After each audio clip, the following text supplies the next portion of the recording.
수사기는 경찰에서 수사를 해서 검찰로 넘겨서 하는데 이 기한을 지키지 않고 경찰이 수사를 하는데 10년에 걸쳐서 작은 사건인데 형사처벌이 틀리면 살인사건인데 10년에 걸쳐서 수사를 한다면 이해가 가십니까?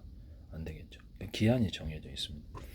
우리가 검사가 기소를 하는데 10년 후에 하겠다 하고 내 마음인데 왜 그러시오 이렇게 그러면 네.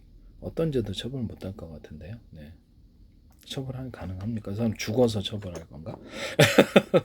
공직선거다 그러면 대통령이다 그러면 선거되게 되게 국회의원이다 그러면 이게 당선 위법한 사람이 자격이 없는 사람이 됐는데 중앙선관위에서 그렇게 합시다 그냥 뭐 나중에 어떻게 처벌할 거야 재판 중지하면 시켜버리면 되지 그렇게 해갖고 대통령 위법으로 만들어도 전 대통령을 인정하지 않을 겁니다. 국회의원도 아니고 자치간 그렇죠. 그거 좀 마음대로 이렇게 모법 천지죠. 그래서 한국의 헌법과 법률이 쓰레기가 되고 전 세계 조롱거리가 되는 건데 모법 천지의 다름 아닙니다. 이거는 그렇죠. 정당한 그 대통령이라고 그러죠. 위법한 대통령이 가짜로 된 거죠. 쿠데타는 마찬가지인데요. 국회 쿠데타가 되겠죠. 국회 헌법과 법률에 대한 국회 쿠데타 이렇게 되겠습니다. 이게 참 어이가 없는데 헌법과 법률 국회가 지키지는 않으니까 자기네들이 법을 제정하면서 이게 정말 이렇게 좀 어이가 없다 한마디로 그 얘기를 당선 무효용에 해당하는데도 이렇게 그래서 이렇게 그리고 친속 재판을 해서 1개월 내에 결정을 내려줘야 될까요? 그러면 공직선거법에서는 선고라고 딱 돼 있거든요. 그래서 선고라는 것은 1심 재판에서 법원 판사가 판결해서 그것을 유죄라고 공표를 하면 그게 선고거든요. 그럼 이제 형의 확정은 재판이 종결됐을 때 형의 확정이라 그러는 거. 공직선거법은 선고를 기준으로 하고 있습니다. 선고. 이재명 후보된 대통령 후보는 이미 선고를 1심에서 다 여러 건에서 걸쳐서 당했기 때문에 대통령 될 수 없는데도 불구하고 유법한 대통령을 만들려고 민주당 측에서 지금 노력을 하고 계신데요. 언론에서도 이 문제를 제기하지 않는다는 게 언론의 기능이라는 게 과연 있는 걸까라는 생각이 듭니다. 네네.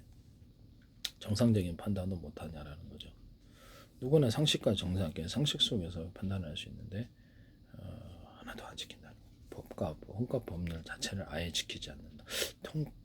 총들이지 헌법과 법률을 무시하거나 능멸하거나 헌법과 법률을 쓰레기통에 던져놓는 느낌? 네, 이런 느낌이 조금 들거든요.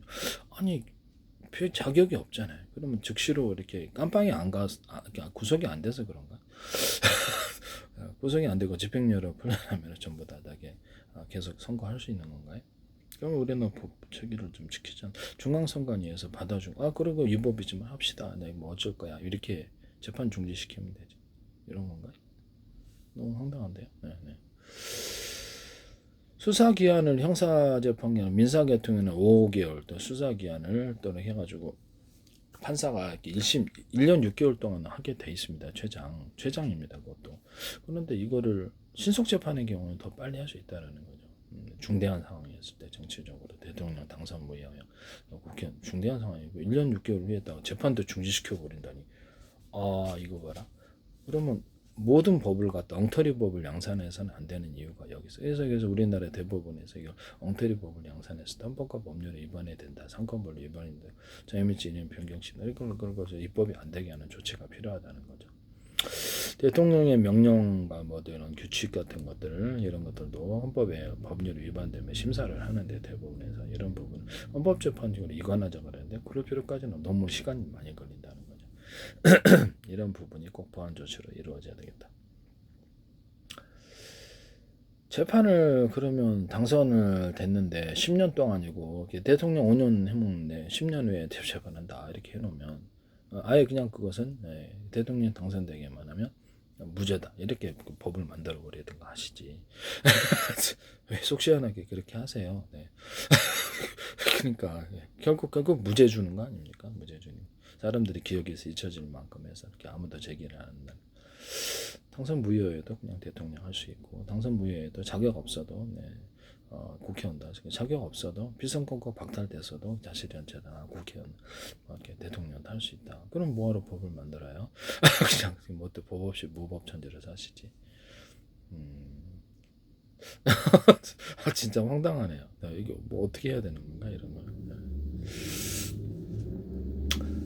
재판을 1년 6개월 동안 최장 연장해서 그것도 1년 6개월 동안으로 정해놨습니다. 이거 강제적인 조항을 둬야 될 것 같은데요. 그래서 이런 부분을 말씀을 드립니다. 이게 강제적 조항이 없으면 이건 큰일 나겠는데요. 그래서 이것을 최장 그 연장을 해서 그것도 6개월, 1년 6개월인데 지금으로서는 5년, 10년도 가능할 것 같은데요. 그러면 사실상 법이 처벌할 수 없는 이런 조항이 되겠습니다. 공소무효행위라도 처벌을 할 수 없는 거죠. 그래서 헌법과 법률을 근본대로 이렇게 기반하느냐 그러면 이거는 뭐 쓰레기 법이다. 그렇죠. 그렇게 만약에 그렇게 연장을 무한정 가능, 이거는 완전히 우리나라 헌법과 법률이 이렇게 쓰레기 되는 거 아니냐. 이게 뭐냐. 처벌도 못하다니 위법인데. 너무 황당하잖아요. 헌법과 법률을 부정하는 행위에 다름 아닌데요. 우리나라는 지금 정전협정 또는 휴전협정 전쟁 중입니다. 자유민주주의 헌법과 이념이 그 어느 때보다 명확히 지켜져야 되겠습니다. 상대방의 국가의 나라, 북한이든 어떤 나라가 마구잡이로 중국이 되든 들어와가지고 이쪽에 근로자가 되거나 이게 문제가 크다고 저는 생각하는데요. 네네네. 불법 어떤 체류자, 중국 국적이 우리나라 건설시장을 많이 장악하고 있다. 취직할 데가 없다. 가도 일자리가 없더라. 자기네끼리 팀짜려서 언어도 안 통해서 실만하더라. 대기업이든 어떤 광각공사든 어떤 데도 이것을 그들을 취직시키면 크게 민영사를 책임지겠다는 조항을 넣어줘야 돼요. 우리나라 국민들 쫄쫄 굶어서 어떻게 할지 그럼 일자리도 없는데 최저 소득으로 살아가는 사람들을 일자리 없게 만들면 어쩌자는 거죠. 또는 북한 사람들이 나중에 아예 그냥 남한에 내려 전쟁 중인데 정정협정 휴전 중 아직 전쟁 중이거든요. 그래서 사이좋게 지내면 좋죠. 지내는데 북한은 여전히 도발하고 있습니다. 무력으로 미사일 쏘고 자유민주주의 헌법과 이념을 변경시키는 것은 정전협정 중에 대단히 국가적으로 위협이 되지 않을 수가 없습니다. 헌법과 법률에 의해서 돌아가는 나라 자유민주주의 그런 대한민국이 되기를 바랍니다.